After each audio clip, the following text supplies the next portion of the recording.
Hello guys, pro కబడ్డీలో అనూప్ కుమార్ గారు ఒక మాస్ కంబ్యాక్ ఇవ్వబోతున్నారని మనం గత కొన్ని వీడియోస్లో డిస్కస్ చేసుకోవడం జరిగింది.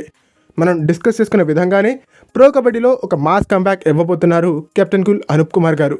ఆయన ప్రో కబడ్డీ సీజన్ 12 కోసం పట్నా పైరేట్స్ హెడ్ కోచ్గా నియమితులయ్యారు. ఆయన చాలా ఎక్స్పీరియన్స్ ఉన్నటువంటి కోచ్. గతంలో పునేరి పల్టన్కి ఎటువంటి కోచింగ్ ఎబిలిటీస్ని ఆయన కనబరిచారనేది మనం అందరం కూడా చూసాం. అండ్ యుముంబా కెప్టెన్గా కూడా ఎన్నో అచీవ్మెంట్స్ని సాధించారు కెప్టెన్ కూల్ అనూప్ కుమార్ గారు. ప్రో కబడ్డీ సీజన్ 2లో యుముంబాకి ఫస్ట్ ఎవర్ ట్రోఫీని అందించారు అనూప్ కుమార్ గారు. అంతేకాదు pro kabaddi season 1, pro kabaddi season 3లలో కూడా ఈ టీంని ఫైనల్స్ వరకు తీసుకెళ్ళగలిగారు. అండ్ ఇండియన్ టీంకి వరల్డ్ కప్ని కూడా అందించారు యాజ్ ఎ కెప్టెన్గా అనూప్ కుమార్ గారు. సో చాలా ఎక్స్పీరియన్స్ ఉన్నటువంటి కెప్టెన్ కూల్ అని మనం చెప్పుకుంటూ ఉంటాం. అండ్ కోచ్గా కూడా ఆయనకి చాలా అచీవ్మెంట్స్ ఉన్నాయని చెప్పాలి. అస్లం ఇనామ్దార్, మోహిత్ గోయత్ లాంటి స్టార్ ప్లేయర్స్ని పునేరి పల్టన్కి అందించారు ఆయన. పంకజ్ మోహిత్ లాంటి స్కిల్ఫుల్ రైడర్ని పునేరి పల్టన్ టీంకి అందించింది కూడా అనూప్ కుమార్ గారని చెప్పాలి. ప్రధానంగా ఈరోజు పునేరి పల్టన్లో ఉన్నటువంటి ప్లేయర్స్ అందరినీ కూడా మ్యాక్సిమం ప్లేయర్స్ని అనూప్ కుమార్ గారే ఆ టీంకి అందించారు. సో చాలా ఎక్స్పీరియన్స్ ఉన్నటువంటి కోచ్ కాబట్టి పట్నా పైరేట్స్కి ప్రో కబడ్డీ సీజన్ 12లో బెస్ట్ రిజల్ట్ని ఆయన అందించేటువంటి అవకాశం ఉంటుంది.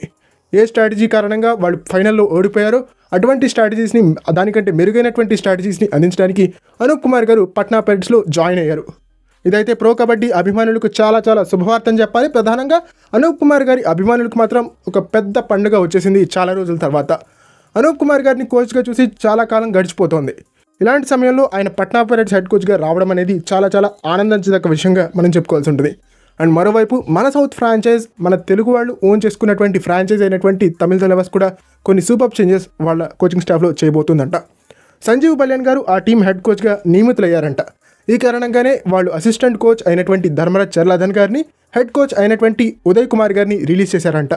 సంజీవ్ బల్యాన్ గారు వచ్చిన తర్వాత తమిళ తలవాస్ కూడా తెలుగు టైటన్స్ రీతిలో ఒక మాస్ కంబ్యాక్ ఇచ్చేటువంటి అవకాశం ఉంటుంది. ప్రధానంగా కిషన్ కుమార్ హుడ్డా గారు వచ్చిన తర్వాత తెలుగు టైటన్స్లో మనకి ఎలాంటి డెవలప్మెంట్స్ కనిపించాయో సంజీవ్ బల్యాన్ గారు వెళ్ళిన తర్వాత తమిళ తలవాస్లో కూడా అలాంటి డెవలప్మెంట్సే మనకు కనిపించిపోతున్నాయి అనడంలో ఎటువంటి సందేహం లేదని చెప్పాలి. సో సూపర్ చేంజెస్ అయితే ప్రో కబడ్డీలో జరుగుతున్నాయి. ప్రో కబడ్డీ సీజన్ 12 అతి త్వరలోనే మన ముందుకు రాబోతుంది అని చెప్పేటువంటి సంకేతాలుగా మనం వీటిని భావించవచ్చు.